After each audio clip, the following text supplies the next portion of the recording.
My 24-year-old sister-in-law spent $9,430 in my restaurant like she was a billionaire, and then tried to destroy a 19-year-old waitress's life just to avoid paying the bill. I stood in the middle of my own dining room, the crystal chandeliers reflecting off the polished Italian marble floors, watching Madison completely lose her mind. Her face was blotchy and red. She was waving a black leather checkbook in the air, screaming at my shift manager, demanding that I fire the teenager who served her, right there on the spot. For 3 hours, she had treated my staff like peasants. She had ordered vintage champagne that cost more than most people's monthly rent. She swapped out oysters for imported Osetra caviar. She bragged to her 6 wealthy friends that the owner was her family and that they were eating like absolute royalty tonight. But when the bill arrived and she realized the family discount she assumed she had didn't actually exist, the panic set in. She expected me to swoop in. She expected me to rip up the check, fire the waitress to save her face, and apologize to her friends. If you've ever dealt with an entitled, narcissistic family member who thinks your success belongs to them, you already know I didn't do any of those things. What I did instead, what she said when she realized nobody was saving her, and what happened to my marriage 48 hours later, that's the story I'm about to tell you. Before I do, take a second to hit like and subscribe. Tell me in the comments, what city and local time are you watching from? I love seeing how far these stories travel. Now, to understand why I didn't rip up that check, you need to understand exactly whose money she was trying to spend. You need to understand where I come from. My father, Thomas, was a line cook. He didn't work anywhere fancy. For 25 years, he worked the grill at a roadside diner on Route 9 called the Silver Spoon. He worked 6 days a week from 4 a.m. until 3 p.m. I grew up associating my father with 2 specific smells: stale fryer oil and the cheap Irish Spring he used to scrub it off his skin every afternoon. His hands were thick, rough, and covered in tiny faded burn scars from hot grease splatters. He had a bad knee from standing on hard linoleum for a quarter of a century.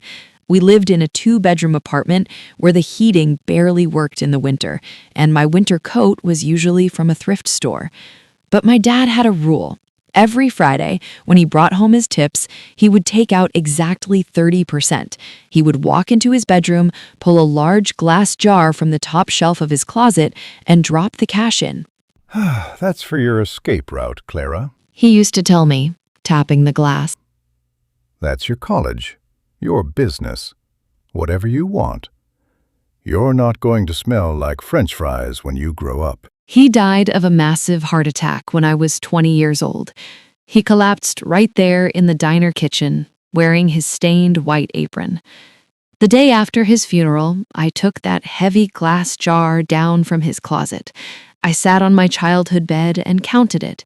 It was mostly $1 bills and $5 bills, smelling faintly of coffee and age.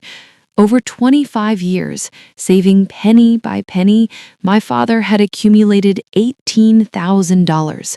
With his modest life insurance policy, I had exactly $38,000. I didn't use it for college. I bought a failing, run-down 30-seat cafe in the downtown district. I named it Thomas. For the first 4 years, I didn't have an apartment. I slept on a folding camping cot in the tiny, windowless back office of the cafe. I woke up at 3 a.m. to bake muffins. I served the coffee. I scrubbed the toilets. I mopped the floors. I bled for that place. And slowly, agonizingly, it started to grow. When I was 26, I met Ryan. Ryan was a junior executive at a logistics firm. He was charming, wore tailored suits, and ordered wine with confidence. His family, the Caldwells, weren't billionaires, but they were the kind of wealthy that makes sure everyone knows they are wealthy. They had the country club memberships. They leased brand new Mercedes every 3 years. They lived in a sprawling colonial house with a lawn that looked like a golf course. I'll never forget the first time Ryan took me to meet his mother, Beatrice, and his younger sister, Madison. Madison was 19 at the time, home from her expensive private college. We sat at their massive mahogany dining table. Beatrice poured wine and looked at me like I was a stray dog Ryan had dragged in from the rain. So, Clara, Beatrice said, taking a tiny sip of her wine, Ryan tells me you run a little coffee shop downtown. How quaint. What did your parents do? My mom passed away when I was little. My dad was a cook at the Silver Spoon Diner. Madison stopped cutting her chicken. She looked up at me, her eyes wide with manufactured innocence. Wait, the greasy spoon on Route 9? With the sticky tables? Yes, he worked there for 25 years. Madison wrinkled her nose, looked at her mother, and literally laughed out loud. Oh my god, so you're used to the smell of cheap grease? That makes so much sense. I was wondering what that perfume was. I froze. I looked at Ryan, expecting him to defend me, expecting him to tell his sister that was incredibly rude. But Ryan just chuckled nervously and put his hand over mine. Maddie, play nice. Clara's a hard worker. That was my first warning. The Caldwells didn't respect me. They didn't respect my father's memory. To them, I was just the girl who smelled like cheap coffee, playing at running a little food project. For years, they never visited my cafe. They never asked how my business was doing. They kept me at arm's length, treating me like the embarrassing family secret, even after Ryan and I got married. But then, everything changed. Everything changed in my late 20s. I took a massive gamble. I took out a small business loan, closed Thomas for 3 months, and completely gutted the building. I replaced the cheap linoleum with dark hardwood. I tore out the old counters and put in imported marble. I rebranded, and most importantly, I hired an executive chef who had just left a Michelin-starred restaurant in Chicago, but wanted to move back to our smaller city to raise his kids. When Thomas reopened, it wasn't a cafe anymore. It was an experience. Word spread like wildfire. We went from serving black coffee and pastries to serving dry-aged duck breast and truffled risotto. Within 6 months, getting a reservation on a Friday night required booking 6 weeks in advance. A national culinary magazine did a 4-page spread on us, calling Thomas the crown jewel of the city's dining scene. I was working just as hard, but I wasn't sleeping on a cot anymore. I was finally breathing. And almost overnight, the Caldwells' attitude toward me shifted. They still didn't respect me, not really, but they suddenly respected my real estate. Thomas had become a status symbol, and Beatrice and Madison realized they had a golden ticket right into the VIP section. The hypocrisy was suffocating. The first time Beatrice came to the new restaurant, she brought 4 women from her elite country club book club. She didn't call ahead. She just walked in at 7 p.m. on a Thursday, bypassed a waiting area full of people, and marched right up to the host stand. I was standing near the bar when I saw her. I walked over, trying to be professional. "Beatrice, this is a surprise. We're completely booked tonight." She didn't even look at me when she spoke.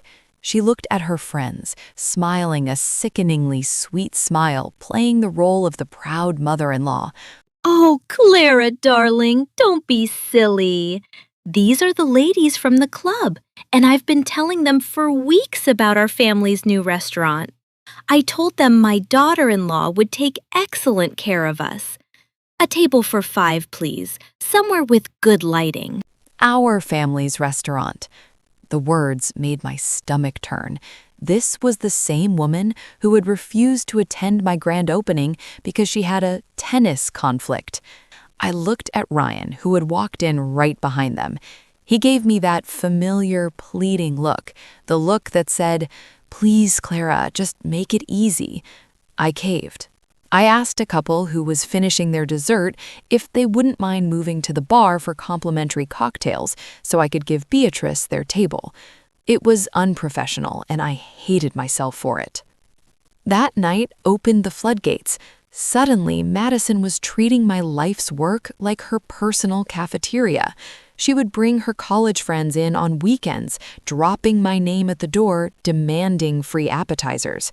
She would snap her fingers at my waitstaff. She acted like she owned the building. Every time I brought it up to Ryan at home, it turned into the exact same argument. Ryan, Madison was incredibly rude to the bartender tonight. She demanded a free bottle of wine because she didn't like the one she ordered, even though she drank half of it. I can't have her treating my staff like this. Clara, come on. She's 22. She's just showing off for her friends. You're doing so well. Why are you nickel and diming my sister? Let her enjoy it. It makes my family look good. It makes my family look good. That was the only thing that mattered to him. I kept the peace. I swallowed my pride. I comped the drinks.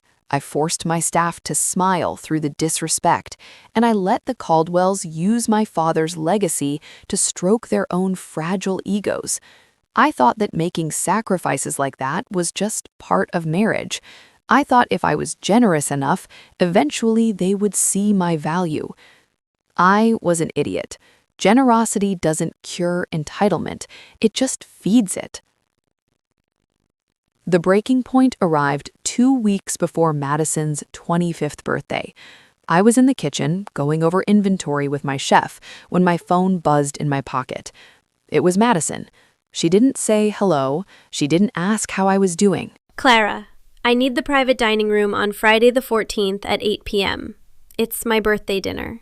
7 people total. And make sure we have the good crystal glasses, not the thick ones you usually give large groups.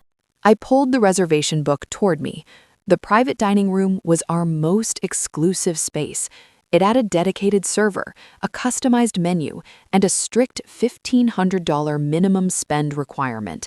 And on Friday the 14th, it was already booked by a corporate law firm. Madison, I can't do the private room on the 14th. I have a corporate buyout for that space. I can put you at a nice booth in the main dining area. She let out a dramatic, exasperated sigh, like I was a child who couldn't understand simple instructions. Clara, it is my quarter-century birthday. I am not sitting in the main room with regular people listening to them chew. Just move the lawyers. Tell them there was a plumbing issue or something. Ryan already told Mom we could have the room. My blood pressure spiked. Ryan had promised away a room he didn't own in a business he had absolutely zero financial stake in. I could have said no. I should have said no, but I was exhausted. I was working 80-hour weeks, and the thought of coming home to a screaming match with Ryan over his sister's birthday was more than I could handle.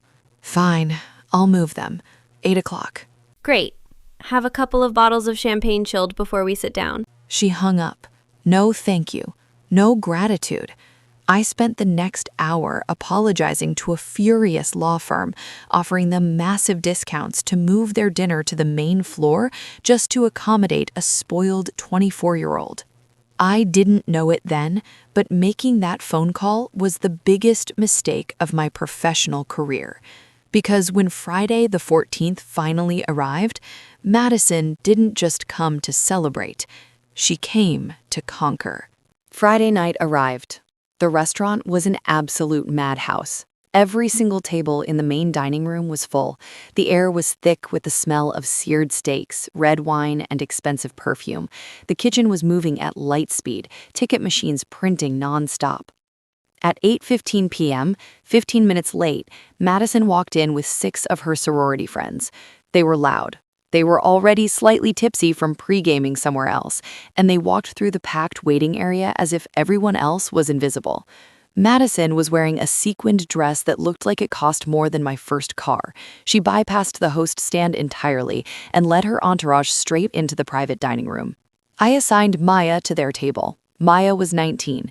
She was a pre-med student paying her own tuition, working 4 nights a week to avoid taking out loans.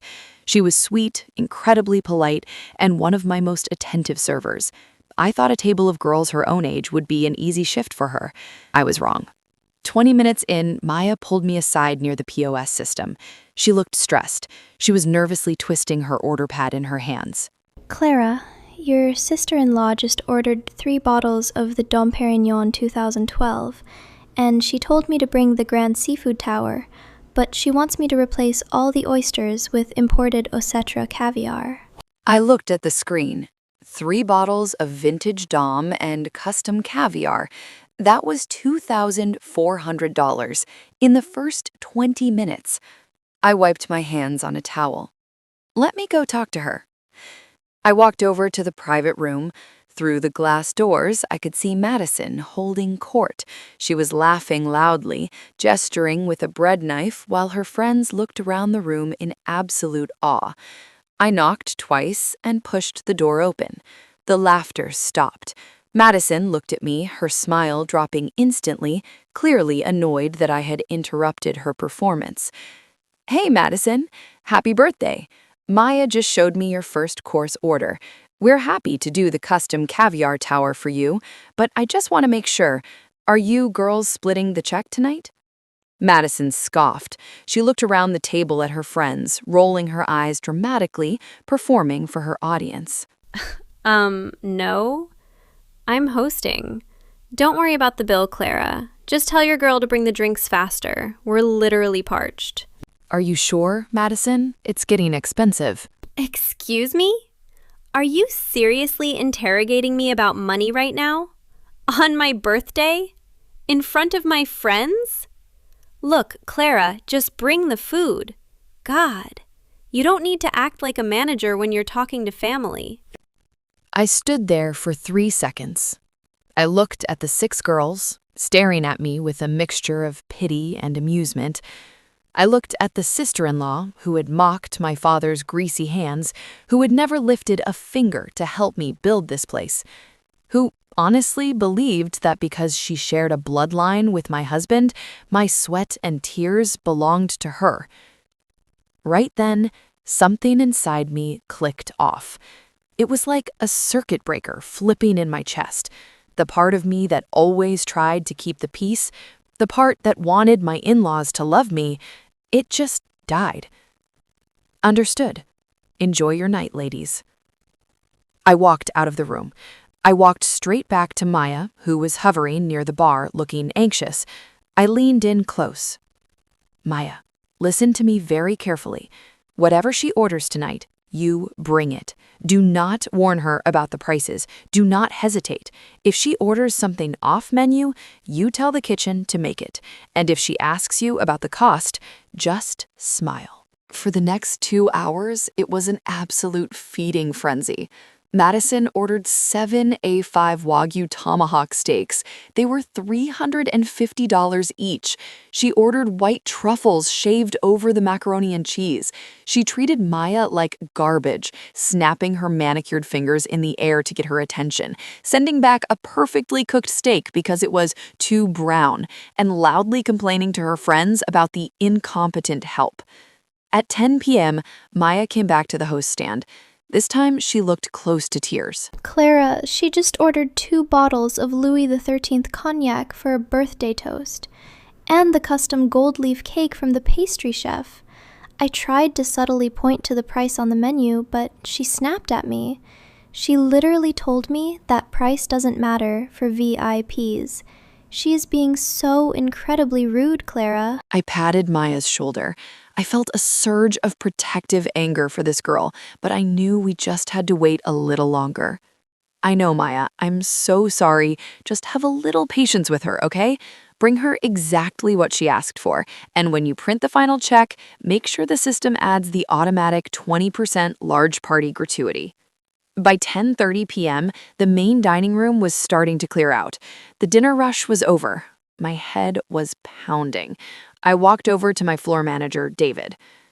"David, I'm not feeling well. I'm going to head home early. Keep an eye on the private room. Close out the registers when you're done and lock up the office." But I didn't go home. I walked out the back door into the freezing October night. I went to my car, parked in the dark alley directly behind the restaurant's kitchen. I turned off the engine. I reclined my seat in the darkness, staring at the brick wall of the building my father's money had bought, and I waited. I knew exactly what was about to happen. I had given Madison enough rope to hang herself, and now I was just waiting for the drop. At 12:45 p.m., the glowing screen of my phone lit up the dark car interior. The caller ID said, Madison. I let it ring 3 times before I answered. Clara, She was screaming so loud, the audio distorted. you need to get back here right now. Your stupid waitress is trying to rob me. David says you went home sick, but you need to turn your car around, come back here, fire this girl, and apologize to my friends. She brought a bill for over $9,000. Get here now. I'll be right there. I hung up. I didn't turn the engine on. I just opened the car door, stepped out into the freezing alley, and walked back toward the kitchen doors. It was time to collect the check. I walked through the back prep area. The kitchen was empty now, the stainless steel counters wiped down, the ovens cooling. It was quiet. But as I pushed through the swinging doors into the main dining room, the chaos hit me. Madison was standing near the mahogany host stand. Her 6 friends were huddled behind her, no longer laughing. They looked extremely uncomfortable, glancing around to see if anyone was watching them. Maya was standing behind the counter, her face pale, tears welling in her eyes. My floor manager, David, was standing between them, holding his hands up in a calming gesture. I want her fired. Madison was screaming, pointing a violently shaking manicured finger at Maya. She is a scam artist. She added extra zeros to this. You are an idiot. Madison.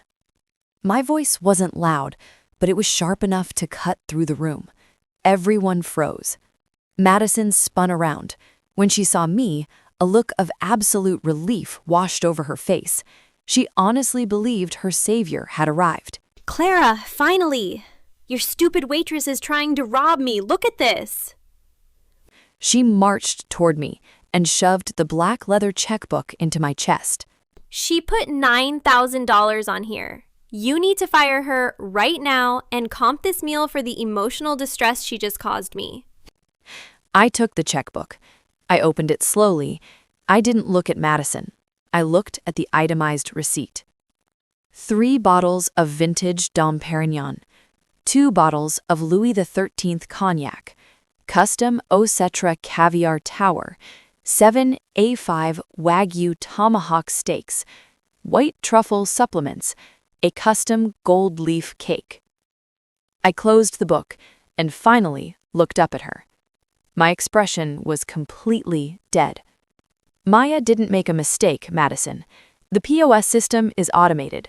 This is exactly what you ordered. Madison stared at me. Her mouth opened, but no sound came out. Behind her, her friends exchanged panicked, wide-eyed looks. One of them subtly picked up her designer purse from a chair and clutched it tightly to her chest. Clara, stop joking. It's my birthday. Her voice dropped an octave. The screaming entitlement was gone. Now it was just a nervous, breathy whisper. Mom told me to come here. She said family eats for free. The room went dead silent.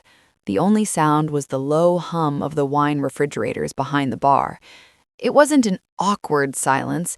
It was the kind of heavy, suffocating silence where reality finally shows up to collect its debts. Your mother told you. I took a slow step toward her. Since when does Beatrice own this restaurant, Madison? Did Beatrice scrub the floors in this building for 4 years? Did Beatrice work the deep fryer at a roadside diner for 25 years to pay for the marble you are standing on right now? Clara, please. She was shrinking. The arrogant princess from 2 hours ago was completely gone. I don't have $9,000 on my card. My credit limit is $2,000. You can't do this to me. We're family. Family. You called my father a grease monkey. When I opened this place, you called it a little food project. You only call me family when you're hungry. I tapped the black leather book against the host stand, a sharp, cracking sound. You told me not to worry about the bill. You explicitly told my staff that price was no object. So, here is your bill, Madison. $9,430. How are you paying? I can't. She screamed, the tears finally spilling over her heavy makeup. She turned around wildly to face her entourage. Guys, you have to help me. Her friends, the ones she had bragged to all night, suddenly found the hardwood floor incredibly interesting. Nobody reached for a wallet. One girl actually took a step backward toward the exit. If the bill isn't settled in 5 minutes, David, call the police for theft of services. Total panic set in. Madison pulled out her phone. Her hands were shaking so violently she dropped it once before dialing. She didn't call her mother. She called my husband, Ryan. She cried hysterically into the phone for 2 minutes playing the victim. She told him I was humiliating her, that Maya had tricked them into ordering expensive things, that I was threatening her with the police. Then she shoved the phone at me. My brother wants to speak to you. I took the phone and pressed it to my ear. Hello, Ryan. Clara, what the hell is going on? Madison is hysterical. Why are you charging her for a birthday dinner? Because she ordered $9,000 worth of inventory, Ryan, and she verbally abused my staff for 3 hours. She's 24, Clara. She doesn't know about wine prices. You're the owner. Just comp the damn meal in the system and let her go home. You're embarrassing my family in front of her friends.